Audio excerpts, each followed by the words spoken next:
periodista que se llama Subán Córdoba reveló sus últimas encuestas, sus últimos números, sus últimas estadísticas y revela que Mariana Espósito, más conocida como Lali, supera en imagen positiva al mismísimo presidente de la nación, Javier Milei, quien ya en muchas oportunidades la atacó constantemente. ¿Cómo es que le dice? Lali Depósito. Depósito. Ladri Depósito. Perdón, ¿cómo? Ladri Depósito. Muchas gracias. Bueno, el estudio incluyó 1.600 personas mayores de 16 años encuestadas entre el 12 y el 14 de marzo, hace muy poquito nada más, y arrojó lo siguiente, miren ustedes la encuesta. Entre el artista tiene un 50,6% de imagen positiva contra el 41,1% del libertario. Bueno, ¿qué dicen de Lali? Tiene apenas un 32,1% de la imagen negativa, mientras que el presidente de imagen negativa, tenemos el circulito para mostrarlo, mientras que el presidente acumula un 58,5%, mucho, muchacho, para... Bueno, nada, igual son cosas que en la política suelen pasar, una vez que alguien está en el poder, suele aumentar la imagen negativa, porque por supuesto no puedes terminar conformando absolutamente a todos, pero bueno, vive esta consultora que termina poniendo en el mismo tapete a esta figura que es tan criticada por el presidente de la nación y que además representa los valores de la oposición. Claro. Hoy, Lali, más allá... Es una fuerte referente, creo. Eso, no sé si lo dijo expresamente, pero ya estando con Pedro Rosenblatt, que es parte de la juventud peronista, ella se adhiere más a esos ideales que a la claro, y libertarios. mostrándose también en eventos que igual siempre está todos los años, por ejemplo las marchas y todo eso de la comunidad LGBT, pero siento que ahora es como que marcó ahí decir, sí, yo estoy de este lado. Estamos supongo. en comunicación con César Biondini. Pensé que sí, con Lali Depósito. Le decía no a la Lali Depósito. Analista político, es líder del Frente Patriota Federal. ¿Cómo está, César? Gracias por acompañarnos. ¿Qué tal? Bueno, ¿qué tal, chicos? ¿Cómo andan? Un gusto poder hablar con ustedes y bueno, acá a disposición. Bueno, César, comentanos un poco, ¿cómo analizás esto cuando, bueno, incluso la otra vez lo charlamos acá? Ojo que Lali pinta bien para hacer una política, sí. ¿Viste? Por varias cuestiones. Primero, por lo que se habla. Hoy los partidos políticos, dentro de todo, ya no están sumando tantos adherentes. Quizás en un par de años o en las próximas elecciones empecemos a, no estas de este año, sino en las que van a venir en los próximos 2 años, empecemos a ver quizás figuras que no vienen de partidos políticos, sino más bien figuras que vengan del ámbito artístico y demás. ¿Cómo analizás esto? Una Lali que representa completamente la oposición a Milei, ganándole en imagen positiva. Tiene que ver con el clima de época. Evidentemente Milei mismo también, él surgió un poco de los medios, no de la parte musical, sino también de la parte un poco del panelista de televisión, etcétera, etcétera. Y me parece que en su momento él enfocó muy fuerte, no sé por qué, la enfocó como muy fuerte a Lali, y terminó generando esto, digamos, ¿no? Que hay encuestadoras que empiezan a hacer comparación de imagen, y la verdad que un presidente se termine enfrentando un poco o sea comparado, digamos, y termine perdiendo con una cantante pop, una cantante popular, indudablemente, sí, lo que es Lali, pero es fuerte, digamos, es un mensaje político fuerte, también es un mensaje de la sociedad, digamos, ¿no? Como diciendo, bueno, no nos gusta esta cuestión tan agresiva. Me parece que va por ahí el mensaje, y creo que coincido con vos, que en una crisis de representación y autoridad, como la que está viendo, la gente, bueno, va buscando diferentes referentes y, bueno, de repente surgen artistas o surgen nuevas generaciones de dirigentes que empiezan a ocupar otros espacios. Las próximas elecciones, que siempre las de medio término son un poco lo que nos definen quizás el camino de lo que van a ser las elecciones dentro de 2 años más, ¿no? Milei tiene oposición, ¿no? ¿Y Milei tiene alguien que le haga frente a su partido? Sí, bueno, mirá, yo creo que sí. Nosotros, bueno, de hecho, en el caso nuestro, estamos participando en las elecciones de la Ciudad de Buenos Aires, para acá es el domingo 18 de mayo, con el Frente Patriota Federal, y hay distintas fuerzas que están emergiendo. Yo creo que no va a ser este año, vas a ver que hay una fragmentación muy grande, van a ratificarse algunas cuestiones que ya se vienen percibiendo, que es que está cambiando la composición del mapa político. Se va a ver, bueno, también elecciones antes, creo que el 11 de mayo hay elecciones en Jujuy, también hay elecciones en Chaco. si no tengo mal el Sí, calendario. nosotros también tenemos en mayo también. El 11, claro, el 11, también en Salta. sí. Y yo creo que va a haber una cuestión, a ver, creo que se reconfiguró un poco el mapa político. Está claro que hay mensajes que, bueno, los libertarios cambiaron una cierta lógica de hacer política, cambiaron el mensaje, y hay gente que, bueno, comparte y gente que no. Yo me inscribo entre los que no compartimos, evidentemente, el mensaje libertario. Y en ese sentido, bueno, surgen voces distintas en diferentes ámbitos, como ya te digo, en la Ciudad de Buenos Aires, o va a surgir en Salta, o va a surgir en Jujuy, etcétera, etcétera. Hay fuerzas que no son las tradicionales, porque las fuerzas tradicionales, que son las que hoy tienen representación en el Congreso, creo que en el 2024 y en lo que va del 2025 han demostrado estar bastante desarticuladas y sobre todo y muy principalmente han demostrado que, bueno, han hecho unos giros ideológicos totalmente incomprensibles. Así que, bueno, creo que ese es el desafío. César, ¿por qué no estar en la vereda de la misma vereda que Milei en tu caso?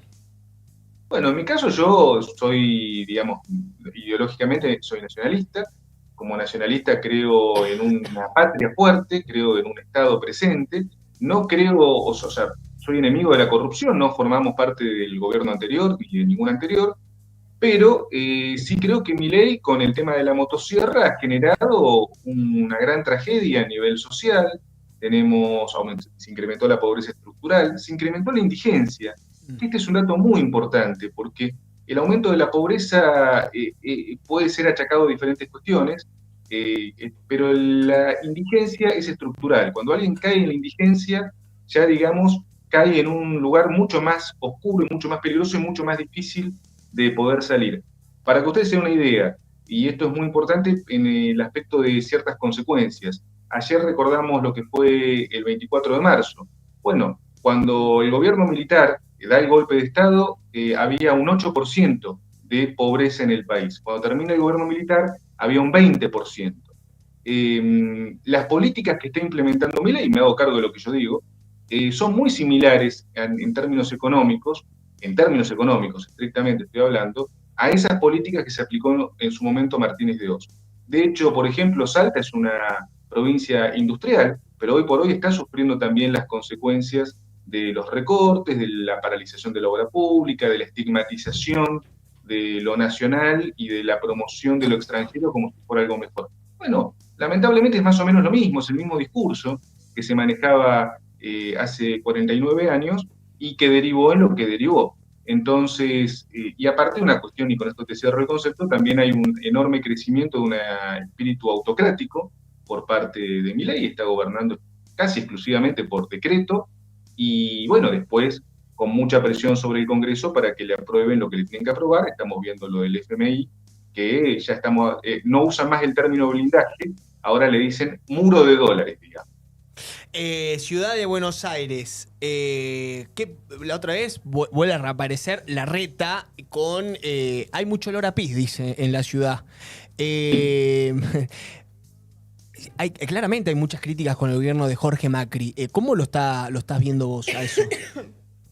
Mira, el tema es el siguiente. Nosotros acá en la ciudad, te voy a hablar de, digamos, un poco de la situación local. Hace 18 años que está el macrismo, no se cambió de color político. La ciudad es un distrito que tiene un enorme presupuesto, es el presupuesto más alto del país a nivel per cápita por habitante. Tiene un montón de situaciones resueltas que otros distritos no tienen, y es un enorme fracaso. Entonces a mí me llama la atención cuando Jorge Macri y Horacio Rodríguez Larreta, que son del mismo partido, se pelean entre ellos cuando son una continuidad. Entonces, sí, la ciudad está mal, eso es cierto, coincido en la crítica. Lo que pasa es que, digo, forman parte de lo mismo. Entonces es como que viene uno y dice, yo soy distinto a lo anterior que era yo mismo. Nosotros lo que tenemos es una visión crítica, entendemos que la ciudad pasó a ser un negocio, hay muchos negocios inmobiliarios en la ciudad, esos negocios inmobiliarios han destruido barrios enteros, han destruido comunidades, hay una pobreza estructural muy grande, tenemos 1 millón de pobres en la ciudad de Buenos Aires, tenemos una ciudad donde la economía prácticamente no funciona, se ha convertido en una ciudad de servicios, se ha desindustrializado, entonces, bueno, la cuestión de la seguridad es clave. Yo te puedo decir, el 40% de los porteños sufrió un hecho de inseguridad el año pasado, y vos decís, ¿cómo puede ser? con la policía que hay, que tenemos una fuerza policial bien equipada, numerosa en su cantidad, y bueno, con un territorio muy pequeño para cubrir.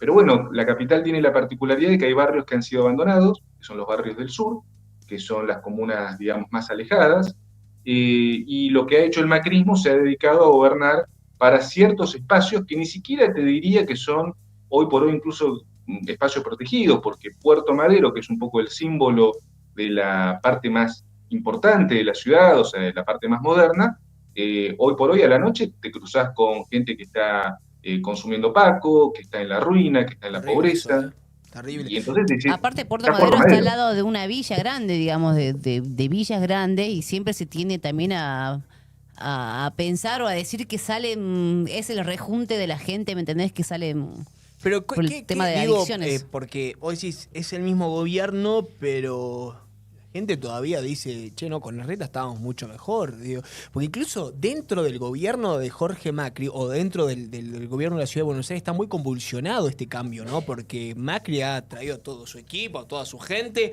y dijeron, hay que cortar todo de raíz, vamos por este camino. Le decían, che, pero si el camino anterior estaba medianamente bien, ¿por qué no vamos por ahí y lo mejoramos? No, él quiso ir por otro lado y claramente le fallaron los cálculos, o por lo menos lo que se ve acá, ¿no? Incluso nosotros que vamos y somos simplemente turistas, o no vivimos ahí, notás de alguna manera un cambio, gestión anterior, gestión nueva, y bueno, de ahí engancha un poco Larreta en esta nueva campaña política para las elecciones de un poco lo que sale en redes sociales, que bueno, mucha gente dice, che, hay olor a pis, se ve más basura en la calle, que bueno, el que va lo termina comprobando y es una realidad, ¿no? De encontrar Buenos Aires de esa manera. Bueno, en las elecciones ahora, el 19 de mayo me decías, estás postulándote como... El 18 de mayo, está hoy 18. como 18 de mayo, se elige acá, se renueva la mitad de la legislatura porteña, son 30 escaños. Bueno, encabezo la lista de nuestro partido, que es el Frente Patriota Federal, como primer candidato a legislador porteño. Y bueno, un poco lo que decías, y apuntando a esto que vos marcabas de Rodríguez Larreta, yo lo que quiero destacar, porque los porteños lo sabemos perfectamente, que le pagamos la campaña presidencial a Rodríguez Larreta. Ah, bueno, ahí está. Porque ese fue un tema, Sí. o sea, gran parte de las obras no las veías, porque bueno, a ver, la crítica que nosotros le hacemos a Rodríguez Larreta, y lo digo no ya como dirigente político, sino como vecino, fue que nosotros vimos durante todo el año 2023 que no se hacía nada, pero que Rodríguez Larreta tenía un bolsillo de payaso, un bolsillo infinito, a nivel de los medios. Bueno, después que terminó su gestión, parece que volvió un poco al llano. Entonces, bueno, lo que no queremos es seguirle pagando campañas a ningún candidato con el Con la público. caja, claro, con la caja Claro. de la municipalidad. Te agradecemos mucho, César, gracias de Un verdad gusto, por el chicos. tiempo. Un abrazo y todos los éxitos Un para abrazo. el 18 de mayo. Bien, amigos, 19:22, Encito durmiendo la siesta, haciendo fila. No, eso, me dijo que estaban en medio de la fila, que está llenísimo, explotado, y estaban acaban de abrir las puertas, entonces estaban entrando, que ya cuando entraban veían de hacer algo, pero bueno, Llegaron las que están en medio de eso. ¿Perdón? Llegaron las pizzas. Amigos, hasta el Llegaron las jueves acá.